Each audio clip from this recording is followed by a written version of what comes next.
इस चैनल में मैं आपका हार्दिक स्वागत करता हूं। इस चैनल के माध्यम से मैं डिफरेंट लॉ पॉइंट्स को आपको क्लियर कर रहा हूं। आज का सब्जेक्ट है, जब कोई सिविल केस या क्रिमिनल केस न्यायालय के समक्ष पेंडिंग है और उसमें वकील साहब के द्वारा किसी कारण से रॉन्ग सेक्शन में कोई एप्लीकेशन या दावा यदि प्रस्तुत कर दिया जाता है तो उसका क्या प्रभाव होगा। मित्रों, जैसा कि आप जानते हैं, केवल रॉन्ग सेक्शन को राइट या लिख देने से या दावे में या एप्लीकेशन में उसके कंटेंट्स एप्लीकेशन के या दावे के सही होने चाहिए, उसकी प्रेयर सही होनी चाहिए। इस मामले में माननीय सर्वोच्च न्यायालय ने समय समय पर कई महत्वपूर्ण निर्णय दिए हैं कि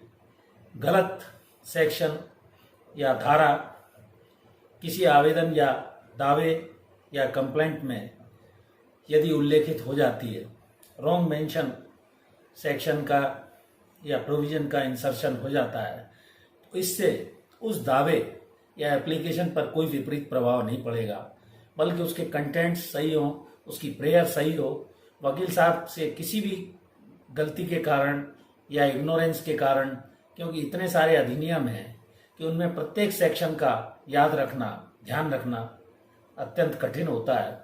और ऐसी स्थिति में यदि आप उस असमंजस में आपके वकील साहब उस समय पड़ जाते हैं, पार्टी पर भी इसका बुरा असर पड़ता है कि वो वापस इस एप्लीकेशन को लें, विड्रॉ करें या क्या करें। तो ऐसी स्थिति में सबसे बेहतर तरीका यही है कि वकील साहब नर्वस ना होते हुए कोर्ट से एक समय ले लें और न्यायालय से ये निवेदन करें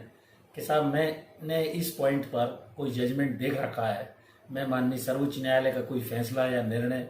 देखकर आपको बताऊंगा कि रॉन्ग इंसर्शन या गलत दावे या एप्लीकेशन में किसी तरह का उल्लेख हो जाने से यदि उस एप्लीकेशन या दावे के कंटेंट सही है, उसकी प्रेयर सही है, उसका आशय सही है, जो रिलीफ मांगा गया है, तो न्यायालय निश्चित तौर पर आपको समय देगा और उस एप्लीकेशन को बाद में कंसिडर भी करेगा। केवल रॉन्ग उसमें धारा उल्लेखित या सेक्शन उल्लेखित हो जाने से न्याय का हनन नहीं होगा और न्यायालय के न्यायाधीश भी इतने समझदार और विद्वान होते हैं कि वो आपको समय भी देंगे और उसमें पूरी स्थिति पर सही ढंग से, सद्भाविक ढंग से, गुड फेथ में जुडिशियस ऑर्डर बाद में वो पास करेंगे। इस प्रकार मैंने आपको ये बतलाया कि यदि किसी त्रुटि के कारण, गलती के कारण कोई रॉन्ग इंसर्शन धारा, दावा एप्लीकेशन में लग गया तो इससे कोई विपरीत असर नहीं पड़ेगा। इसका एक मोटा मोटा उदाहरण मैं देता हूं कि यदि डिफेंडेंट की किसी दावे में मृत्यु हो गई है और आदेश 22 नियम 4 सीपीसी के तहत 22(4) की एप्लीकेशन लगानी चाहिए थी, उसकी जगह त्रुटिवश ऑर्डर 1 रूल 10 सीपीसी के तहत आपके वकील साहब ने आवेदन दे दिया, या यदि धारा 151 सीपीसी का उल्लेख नहीं किया, तो इससे कोई विपरीत असर नहीं पड़ेगा। सामने वाले वकील साहब, विपक्षी, तो आते ही बोलेंगे साहब इन्होंने गलत धारा में ये आवेदन लगाया है, इनका ये आवेदन निरस्त कर दिया जाए। तो जैसा कि मैंने आपको बताया कि न्यायालय से आप समय ले लें, अपने केस अध्ययन करें, स्टडी करें, रिसर्च करें, सीनियर से पूछें। अधिवक्ताओं के लिए अत्यंत उपयोगी प्रोविजन होगा और इसमें निश्चित तौर पर माननीय सर्वोच्च न्यायालय के कई ऐसे निर्णय न्याय दृष्टांत आ चुके हैं कि रॉन्ग इंसर्शन या सेक्शन के इंसर्ट हो जाने से, गलती से लिख दिए जाने से, चाहे वो क्लरिकल मिस्टेक हो, टाइपोग्राफिकल हो,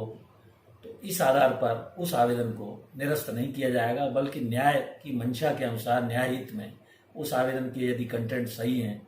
और उसकी प्रेयर सही है, न्याय के उद्देश्य की पूर्ति होती है इन दी हैंड्स ऑफ जस्टिस, जैसा कि सेक्शन 151 में लिखा है और सेक्शन 482 सीआरपीसी में भी इसका उल्लेख है, आपकी एप्लीकेशन अलाउ हो जाएगी और आपके पक्षकार को सही रिलीफ अवश्य मिलेगा।